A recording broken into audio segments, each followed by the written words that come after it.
시청자 여러분 안녕하십니까? 1월 27일 금요일 KBTV 브레이킹 뉴스 전해드립니다. 오늘이 음력설입니다. 이 음력설을 맞아서 뉴욕시에서도 다양한 축하 행사가 진행됩니다. 브루클린 루나 뉴이어 퍼레이드가 이번 주 일요일 정오에 진행됩니다. 음력설 맞이 뉴욕 필하모닉 공연은 다음 주 화요일 오후 링컨 센터에서 열립니다. 더불어 내일 설맞이 축하 폭죽이 뉴욕 허드슨강 밤하늘을 수놓을 예정입니다. 이 밖에도 뉴욕시 레스토랑 곳곳에서 설맞이 특선 메뉴로 아시아 전통 음식 등을 제공합니다.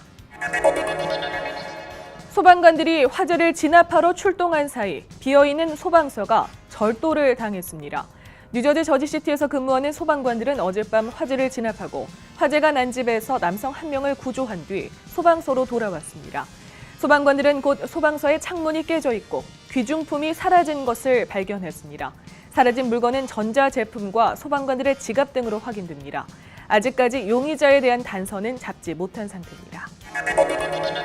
뉴저지 우드 브리지의 가든 스테이트 파크웨이에서 갑자기 망치가 날아와 차의 앞유리가 깨지는 일이 발생했습니다. 지난 1월 9일 뉴저지 턴파이크를 지나던 차량 앞유리에 50파운드 아령이 날아와 운전자가 사망한 지 17일 만의 일입니다. 어제 오후 3시 20분경 노스 우드 브리지에서 북쪽 방면을 향하던 차량에 망치가 날아들었습니다. 다행히 망치가 차 앞유리에 박히면서 운전자는 경상만을 입었습니다. 뉴욕에서 오늘 새벽 운전자가 경찰의 총에 맞았습니다. 경찰은 오늘 새벽 1시 30분경 뉴욕의 사우스 11번가에서 지나던 차를 세웠지만 운전자가 차에서 내리지 않았으며 오히려 도주를 시도했다고 밝혔습니다.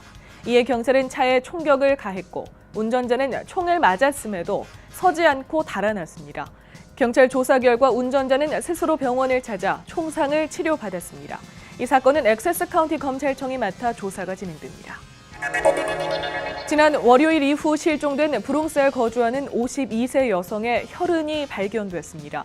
경찰은 지난 월요일 브롱스의 켈리슬리 플레이스의 이 여성 집 앞에서 가족들이 마지막으로 이 여성을 보았다며 실종 신고가 들어왔다고 밝혔습니다. 이후 수요일 밤 경찰은 브롱스에서 실종 여성이 몰던 차량을 발견했습니다. 차량 안에는 여성의 혈흔으로 추정되는 피가 있었다고 덧붙였습니다. 경찰은 조사를 진행 중입니다. JFK 공항에서 매사추세츠 남성이 증오범죄 혐의로 체포됐습니다.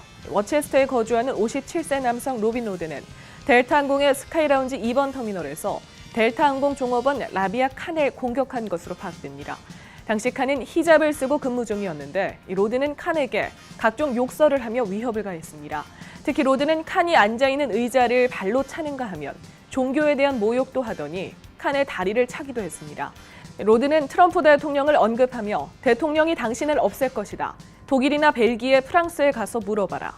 앞으로 무슨 일이 벌어지는지 지켜보라는 말을 한 것으로 알려졌습니다. 로드는 현재 폭행과 위협, 증오 범죄 등의 혐의를 받고 있으며 유죄가 인정될 경우 4년의 징역형을 선고받을 것으로 보입니다. 뉴저지에서 6명의 청소년이 체포됐습니다. 이들은 미성년자의 누드화를 그리고 이를 인터넷에 유포한 혐의를 받고 있습니다. 가해자가 14살, 15살 등 10대인 만큼 이들의 신상은 공개되지 않았지만 이들은 각각 패터슨과 노스 헤일 등 프로스테트 파크와 웨인에 거주한 것으로 파악됩니다. 누드화의 모델이 된 피해자는 13살인 것으로 알려졌습니다. 다만 3명의 피해자가 그들의 남자친구 등에게 사진이 전송되는 것을 원했다는 진술이 나왔고 유출 역시 의도적인 것이 아닌 실수에서 비롯된 것으로 파악돼 가해 청소년에게 어디까지 죄가 있는지 여부를 밝히는 데는 더 많은 조사가 필요한 상황입니다. 어제 롱아일랜드 가정집 화재에서 경찰관이 자욱한 연기에 갇힌 애완견 3마리를 구조했습니다. 나소 카운티 경찰은 이날 화재가 난 힉스빌 조지아 스트릿의 한 가정집에서 주인 없이 우는 개를 구조했습니다. 경찰은 당시 집안에는 아무도 없었고 개 3마리만이 있었다고 말했습니다. 구출된 애완견들은 동물병원에서 회복 중입니다.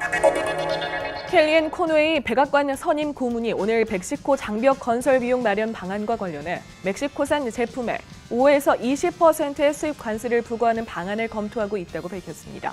이는 전날 숀 스파이서 백악관 대변인이 밝힌 수입 관세 20% 부과 계획과는 다소 달라진 것으로 관세율 조정 가능성을 내비친 것으로 풀이됩니다. 코노웨이 백악관 고문은 한 방송 인터뷰에서 멕시코산 제품에 수입 관세를 부과하는 방안 외에 미국이 연방 정부 예산을 투입해 장벽을 건설한 뒤 멕시코의 비용 상환을 청구하는 선 건설 후 청구 방안도 여전히 검토하고 있다고 덧붙였습니다. 도널드 트럼프 대통령의 취임 초 국정 지지도가 40%에도 미달하면서 역대 최저 수준을 보이고 있습니다.